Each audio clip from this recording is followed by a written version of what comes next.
Hi Libra, here's a general look at your solar chart for November 2013. And this month it's kind of about stuff. It's about the piggy bank. It can be about possessions. It can be about a venue. It can be about material security. It can be about physical well-being. There is a huge emphasis on that type of area. But also the emphasis is on you and how well you are recognizing what you've got to give, what you've got to contribute from your own innate talent, your own gifts. So there's two major events this month. There's going to be a solar eclipse in the sign after yours on November the 3rd, and then we're going to get Venus as entry into Capricorn for a very long stay from the 5th. So there's quite a lot going on this month. This solar eclipse is happening at 11 degrees of Scorpio, affecting the fixed signs, your cardinal signs, so affecting the fixed signs the most. But if you've got a fixed sign friend, or you happen to know your degrees of your maybe ascendant and what it is, or any other important point in your chart, then it'll be most strongly affecting between 6 and 16 degrees of the fixed signs. And this solar eclipse is conjuncting Saturn, Mercury and the north node of the moon, and will signal new beginnings in the area of finances, property, and it's a neutral energy. It hasn't got a bias. It's simply the energy of fresh starts, new beginning and change. So if you could do something within the 24 hours before the eclipse, it's usually better before the eclipse, then that will set a ball rolling or an energy pulse out for the next 6 months. And it will be necessary for you to take the long view and remain practical and organized as you go forwards over this time, but particularly with that first move that you're making there, or just one of the moves. Maybe you've already made some. And of course the sun is in that area, so anything around finances, stuff, that can be your stuff, their stuff, maintaining it, protecting it, changing it, improving it, ditching it, and or getting your hands on more. So just seeing how to improve things in that area there. Mercury is also in that area, so it means that conversations and ideas that come into your head tend to have a very practical slant to them. And you will be advised really, and do well to be gathering information using your contacts related to this area of income, this area to do with stuff, property, possessions, and so on. And any kind of information exchange will tend to revolve around resources of a practical flavor, and ways of achieving this thing or that thing, looking at the nuts and the bolts of it. Also for some of you, buying, selling, renting, leasing, maybe also on your mind. Funding, that kind of thing can also be on your mind. Mercury is retrograde up until the 10th, when there can be some hold-ups or some maybe crossed wires, but then Mercury goes direct from the 10th, so that means things should start going along more smoothly.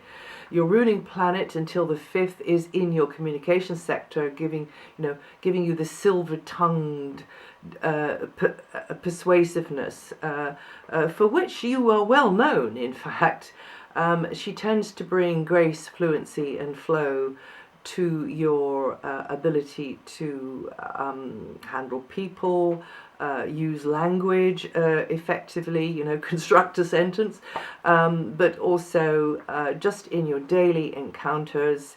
And if you're working on something bigger in the communications sort of area, or educationally something bigger than that, then she's really going to help you out with that. And this transit tends to bring warm relationships with people in the neighborhood, or people that you just meet, perhaps not right where you live, but on a daily basis, and that's over the wires as well. And you can do better when negotiating, you can do better when plugging something, promoting something, and you can help settle a feud as well with your already existing diplomatic skills, and sort of pour oil on stormy waters. But then the big one happens from the 5th. That's when Venus goes into Capricorn, which will be significant for you. This is a mega transit lasting until next March. So Venus beaming a very friendly, warm ray to the root of your chart, and encourages a more harmonious time right where you are, or gives you access to a place that you feel much more balanced and harmonious in. And can also mean that more harmony comes into family relationships, neighborhood relationships, community over the wires as well, and you just appreciating and being appreciated more by family members, and also for some of you it might mean that you just like where you are located currently, or in fact you find a property, you find a place, and you relocate. And also this transit of Venus means that you could get more out of getting more access to the beauties of nature, getting into a dialogue, really, in a way, in a heart-based way with nature, and even nature spirits. For some of you, and for others of you it'll be about embellishing a space, digging a garden, and just, flowers, just things that you consider to have worth to you, and beauty to you around you. So it might be like that, or it might be something else. You also maybe being more the host, playing more the host to others, and being more the visitor to others as well. And this transit can help heal old wounds from the past. Now, this is also about tribal relationships, extended family as well. Now, Mars, all month, Mars is in quite sort of an inward, introspective area, but Mars is no shirker. Mars likes to be getting on with things, so maybe you are quite busy, but in a separate bubble with others, in sort of within the castle walls, as it were. I liken this area to that of the cocoon, the chrysalis, in which the butterfly is developing. So you could be developing, you could be quite industrious with things, but keeping it a bit low key, keeping it a little bit behind the scenes. And others will be needing more of a support, probably, with Mars here. There's more demand on you. To maybe keep an eye on things, to pull strings maybe, and just, be a kind of monitoring things. But also, whenever you can, do nice things for yourself, and let others take the strain. So any downtime, any escapist time, that is favoured with Mars here as well. But you could be really earning those brownie points with Mars here, because it is a karmic house. And you'll be more self-reflective. You maybe be harking back to the past a little bit more, some of you. And some of you will also be becoming more aware of what you always do to scupper your own plans. That knee-jerk response that always has you falling down the same old hole in the road.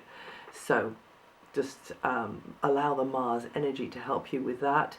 And also understand that you can be more easily influenced by outside forces at this time, whether this is, others' opinions, or in fact even allergies or infections, that kind of thing, but aurically, your field.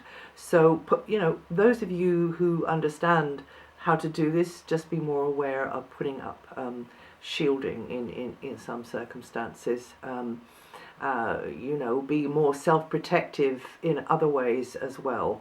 I almost want to say just watch your back a little bit, that's all, because this area here is to do with dreams and fantasies, and in fact you could be having very strong dreams just now, but it's sort of castles in the air area, so just try to keep with opinions or people that make it real for you, and feel solid to you, and also Mars there underpins practices like meditation, yoga, Tai Chi, healing practices, clairvoyant practices, anything which takes you out of the everyday box of mundane life.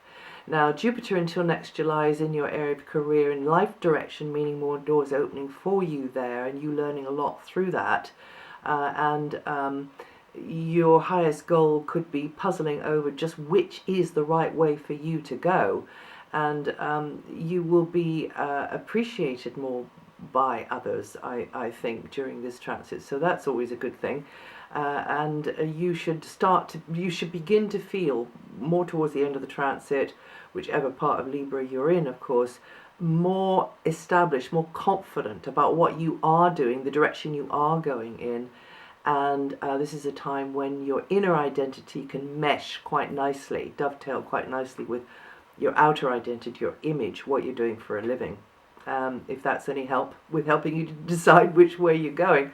And you Librans born between the 12th and the 15th of October, or with around 19 to 22 degrees rising, going to feel this energy the most this month, but of course the whole sign will feel that. And Saturn is in a less challenging position. However, you do need to work hard on anything to do with the piggy bank, anything to do with property, and manage that better. Looking to increase quality lines of supply, looking to capitalize on what you've got or get your hands on something else, whether it's cash or vegetables. Gradually this side of life is going to take the shape that you desire, but consistency and patience are the keys. And you Librans born between the 4th and the 11th of October, or with 12 to 18 degrees rising, going to feel this energy the most. And you could be working harder at materializing something which is, now you see that it is worth your while.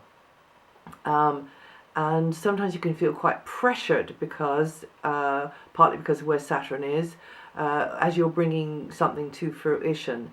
And during this period, you will get some help, though, from Jupiter and Neptune, but you have to manage that energy. You have to handle that energy because it isn't in the ideal angle for your sun sign. However, it is in a strong angle, and it's best to have help from those two than none at all.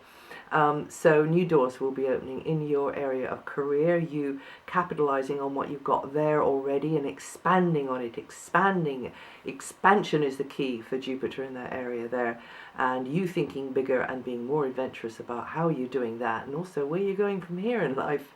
And that's it for November. If you know your rising sign or your moon sign, listen to those. That can be useful. And also, if you want to know what some of the part of your sign, the other ones I haven't mentioned, the slower outer planets are doing at the moment, look that up on my website. And I'll see you the next time.